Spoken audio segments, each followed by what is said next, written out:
United nations security కౌన్సిల్లో జయశంకర్ గారి మాటలు ఇవాళ దుమ్ము రేపుతున్నాయి.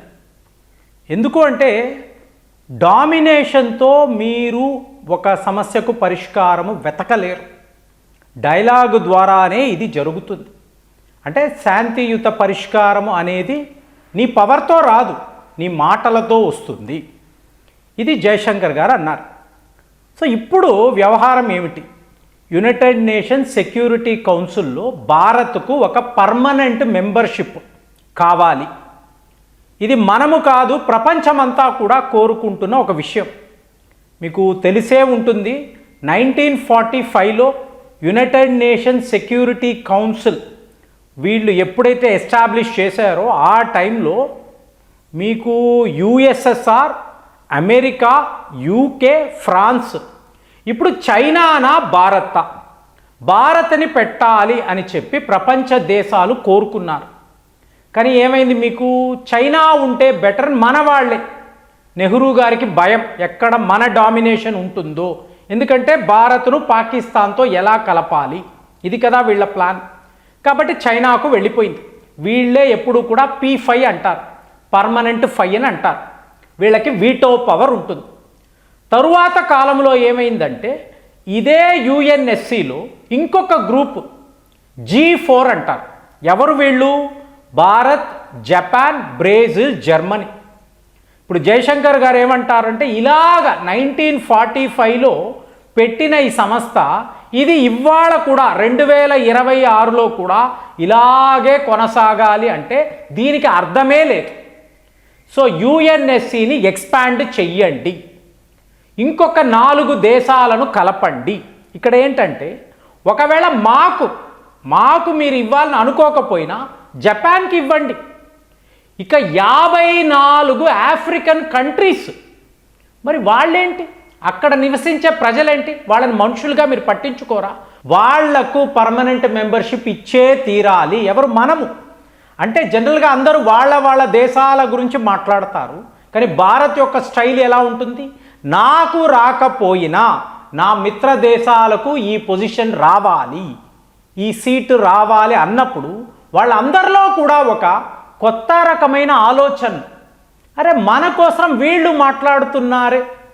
సో దాంతో ఈ స్ట్రాటజీ, జయశంకర్ గారి స్ట్రాటజీ ఎలా అయిపోయిందంటే ఇప్పుడు రష్యాను తీసేయండి, P5 నుంచి రష్యాను తీసేయండి.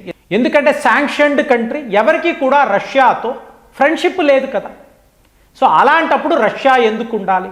దాని ప్లేస్లో భారత్ను పెడదాము, P5లో భారత్ను చేరుద్దాము అనుకున్నారు. అమెరికా మాట్లాడింది, యూకే, ఫ్రాన్స్ కూడా ఒప్పుకున్నారు. కానీ ఇక్కడ ఎలా ఉంటుంది? మీకు వీటో పవర్ ఉంటుంది. అంటే ఒక కంపెనీ యొక్క ఎండి ఇతనిని తీసేయాలి అంటే ఆ కంపెనీ ఎండి యొక్క పర్మిషనే కావాలి. కుదురుతుందా? తనను తాను తీసుకోవడానికి అతను సంతకం పెడతాడా? కుదరదు కదా. సో రష్యా ఏం చేస్తుంది? తన వీటో పవర్ని వాడుతుంది. మరి రష్యా ఆప్తమిత్రుడు చైనా వాడు కూడా సంతకాలు పెట్టడు. దాంతో ఈ మెకానిజం ఏమవుతుంది? ఆగిపోతుంది. సో ఈ P5 అనేది ఎప్పుడూ కూడా చెక్కు చెదరదు. ఒక దేశాన్ని తీయాలంటే ఆ దేశమే తన వీటో పవర్ని వాడుతుంది. ఇలాంటి ఒక పిచ్చి పని 1945లో వీళ్ళందరూ కలిసి చేశారు. సో ఇప్పుడు మనం ఏమంటున్నాం? పెంచండి రా, ఎప్పుడు 5 దేశాలైనా ఇంకొక 4 దేశాలను కలపండి, యుఎన్ఎస్సిలో 9 దేశాలు చెయ్యండి అంటే చూడండి, అమెరికా వాడు, యూకే వాడు వీళ్ళందరూ కలిసి మనకేం చెప్తున్నారు? జయశంకర్ గారికి ఏం చెప్తున్నారంటే ఓకే, మీరు చెప్పిన ప్రపోజల్ బాగానే ఉంది, మీకు యుఎన్ఎస్సిలో పర్మనెంట్ సీట్ అనేది ఇస్తాం, కానీ మీకు వీటో పవర్ అనేది ఇవ్వబడదు. సో మీరు నెక్స్ట్ లెవెల్లోనే ఉంటారు. అంటే P5 with veto power, P4 without veto power ఒప్పుకోండి. తరువాత రొటేషన్ పద్ధతిలో 3rd లెవెల్లో ఉంటుంది. సో మనం ఏమన్నాము? Nothing doing.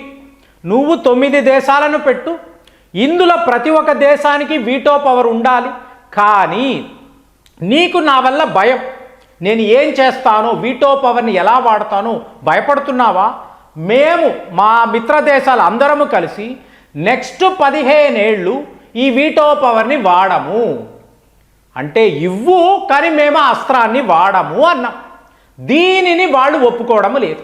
ఇప్పుడు మీరు అడగొచ్చు, ఎందుకు అడగడము, ఎందుకండి దీన్ని వాడకుండా ఉండడము అంటే నెక్స్ట్ 15 ఇయర్స్లో ప్రపంచమే మారిపోతుంది కదండి.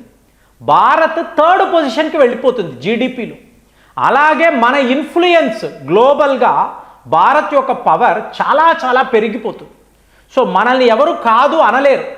ఆ టైంలో యూకే, ఫ్రాన్స్ లాంటి దేశాలు, ఇంకా చైనాకు కూడా భయంగా ఉంటుంది. సో వీళ్ళ డామినేషన్ ఎక్కడ యుఎన్ఎస్సిలో ఉంటుందో అక్కడ దాకా మనం వెళ్ళగలమండి. ఆల్రెడీ చూస్తున్నారు కదా, ఎక్స్పోర్ట్స్, రెవెన్యూస్, ఎమర్జింగ్ ఎకానమీ అన్నప్పుడు భారత్ గురించే అందరూ మాట్లాడుతున్నారు కదా. సో నెక్స్ట్ 15 ఇయర్స్ టైం ఇచ్చారు అనుకోండి, మనము వేరే లెవెల్లో వర్కౌట్ చేస్తే వీళ్ళందరికీ డేంజర్ కదా. కాబట్టి నో అంటున్నారు.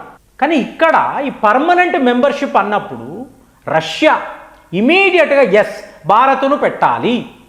జర్మనీ, జపాన్ వీళ్ళందరూ కూడా మనకు ఫేవరబుల్గా ఉన్నారు. ఇంకా చెప్పాలంటే మొన్నటికి మొన్న యూకే ఎస్ భారత్ను మీరు ఇందులోకి చేర్చండి, యుఎన్ఎస్సిలో పెట్టండి. ఫ్రాన్స్ అయితే 4 దేశాలు కూడా ఉండాలి. ఎప్పుడు మనమేనా, వాళ్లకు కూడా అవకాశాలు ఇవ్వాలి. అంటే మీరు ఓవరాల్గా చూశారనుకోండి, ఒకవేళ ఈ గ్రూప్ ఇందులో 1 సీటు మాత్రమే ఇస్తాము అంటే మనము వదిలేసుకుంటాం. ఆఫ్రికా దేశాలకు ఇవ్వండి, ఆఫ్రికన్ యూనియన్ని కలిపి ఇవ్వండి, లేదా జపాన్కి ఇవ్వండి, అడుగుతాం కదా. వాళ్ళేమంటారు, లేదు భారత్కే ఇవ్వండి, భారత్ ఉంటే మంచిది. సో ఇక్కడ ఎవడి పవర్ ఎంత అనేది కాదండి, ఎవడి యొక్క కెపాసిటీ ఎంత, ఎవడి ఇన్ఫ్లుయెన్స్ ఎంత. అంటే ఒక మంచి దేశము, ఈ దేశం వల్ల అందరికీ మంచి జరుగుతుందని మీరు అనుకుంటే ఆ దేశానికే ఈ మెంబర్షిప్ ఇవ్వాలంటే మీకు P5 అన్నారు, ఒకవేళ P6 చెయ్యండి, అందులో భారత్ను కలపండి. మనం అడగడం లేదు ఫ్రెండ్స్, మాకే ఇవ్వండి అని మనం అడగడం లేదు. మనము సౌత్ ఆఫ్రికా యూనియన్ని పెట్టండి అంటున్నాం, జపాన్కి ఇవ్వండి అంటున్నాం. కానీ ఇక్కడ ఏమవుతుంది, ఈ గొడవలను గమనించారనుకోండి, జపాన్ వస్తుంది అంటే చైనా, రష్యాకు నచ్చదు. జర్మనీని పెట్టాలి అంటే యూకే, ఫ్రాన్స్ వాళ్ళు ఒప్పుకోరు, అంతే కదండి. ఇప్పుడు అదే బ్రెజిల్ అన్నారు అనుకోండి, అమెరికా, చైనా లాంటి దేశాలు నో అంటారు. ఇప్పుడు ఒకవేళ భారతే అనుకోండి, చైనా వాడు ఒప్పుకోడు, అమెరికా వాడు ఒప్పుకోడు. ఎందుకు, పాకిస్తాన్ మిత్రదేశాలు. మరి ఇలాంటి సందర్భాల్లో మీరేం చేస్తారు, ఓటింగ్ సిస్టమ్ పెడతారు. ఏ దేశానికి ఎక్కువ ఓట్లు వస్తాయో సో వాళ్ళను మీరు P6గా, లేదా ఈ 4 దేశాలను కూడా కలిపి మీరు P9 అని అనండి. సో ఇలాంటి ప్రపోజల్ జైశంకర్ గారు తీసుకురావడము, మీరేదో చాలా చాలా పవర్ఫుల్ కంట్రీస్ మాదే అని మాట్లాడకండి. జీడిపిలో చూసుకోండి, ఫ్రాన్స్ ఎంత, యూకే ఎంతో చూసుకోండి. రష్యా అయితే ఇంకా తక్కువ జీడిపిలో ఉంటుంది. జస్ట్ మీ వద్ద అణువస్త్రాలు ఉన్నాయి.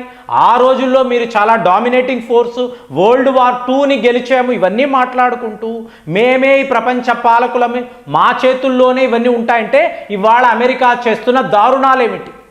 ఎవరు అడుగుతున్నారు? వీటో పవర్ వాడగలరా? లేదు కదా. అలాంటి ప్రపంచం మనకు వద్దు. కొత్త రకమైన ట్రెండ్ను తీసుకురావాలి. లేకపోతే యుఎన్ఎస్సి అనేది దేనికి పనికిరాదు. మీ 5గురు మీ వీటో పవర్లు పెట్టుకొని మీరు ఏం చేసుకుంటారో చేసుకోండి, కానీ ప్రపంచానికి ఏ మంచి జరగదు. గ్లోబల్ పీస్, మీకు గ్లోబల్ టెర్రరిజంకి అగైనెస్ట్గా ఫైట్ చేయాలి. పాకిస్తాన్, బంగ్లాదేశ్ లాంటి మీకు ఇలా తీవ్రవాద దేశాలను కడిగి పారేయాలి, ఎలిమినేట్ చెయ్యాలి అంటే ఖచ్చితంగా కొత్త దేశాలు యుఎన్ఎస్సిలోకి రావాలి. వచ్చి వాళ్ళు ప్రపంచము కోసము పని చెయ్యాలి. మేము 5గురం మేమే అంటే కుదరదు. క్లియర్గా భారత్ చెప్పేసింది. ఇక్కడ నేను లేకపోవచ్చు, నా మిత్రదేశం జపాన్ ఉంటుంది, బ్రెజిల్ ఉంటుంది, జర్మనీ ఉంటుంది, ఆఫ్రికాకు సంబంధించిన యూనియన్ ఉంటుంది. వీళ్ళు ఉన్నా కూడా మేము ఉన్నట్టే. మాకు ఇలాంటి పదవి ఆశలు లేవు. మాకు ఒక మంచి ప్రపంచము, పీస్ఫుల్ వరల్డ్, తీవ్రవాదము లేని ఒక ప్రపంచాన్ని చూడాలని మేము అనుకుంటున్నాము. మీరందరూ ఓకే అంటే పదండి ఓటింగ్ సిస్టమ్ పెడదాము అని అన్నారు. మరి దీనికి P5 వాళ్ళు రెడీగా లేరు. సో ఇప్పుడు ఈ G4 దేశాల్లో ఎవరికి పర్మనెంట్ సీట్ అనేది ఇస్తారు, ఎవరికి ఇస్తే ఇది ప్రపంచానికి ఉపయోగమని మీకు అనిపిస్తుంది? కామెంట్స్లో రాయండి. మళ్ళీ వచ్చే వీడియోలో కలుద్దాం. జై హింద్.